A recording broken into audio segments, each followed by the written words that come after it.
Emas gold bar 999, emas 916 dan emas putih. Apa beza dia? Ini adalah gold bar keluaran Republic Gold berketurunan 999.9 atau juga dikenali sebagai emas 24 karat. Ia merupakan emas yang paling tulen dalam pasaran dengan 99.9% kandungan emas. Warnanya kuning terang, lembut dan biasanya digunakan untuk gold bar dan dinar. Semua emas gold bar dan dinar keluaran Republic Gold adalah berketurunan 999.9 digunakan untuk gold bar dan emas 916 pula lebih dikenali ramai di mana majoriti barang kemas di Malaysia berketurunan 916 ataupun emas 22 karat.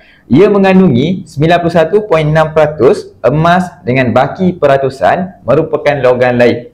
Logam lain itu logam apa? Seperti tembaga ataupun perak. Mengapa ia dicampurkan dengan logam lain? Supaya ia lebih keras dan tahan lasak, sesuai untuk buat barang kemas seperti gelang, cincin dan rantai. Warna kuningnya sedikit pudar berbanding emas 999.9.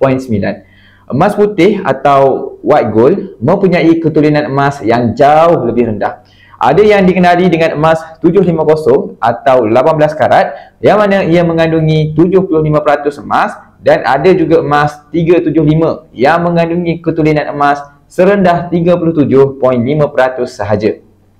Kebanyakan emas putih bercampur dengan logam berwarna putih seperti palladium atau nikel dan disadur dengan rhodium. Kebiasaannya, emas putih tidak digunakan untuk simpanan kerana nilainya jauh lebih rendah berbanding emas 916 atau 999. Jadi, sebelum anda membeli emas, pastikan anda tahu perbezaan emas-emas ni. Kerana setiap jenis emas ada tujuan dan nilai yang berbeza. Dan pastikan anda membeli dengan ilmu, bukannya kerana mengikut trend.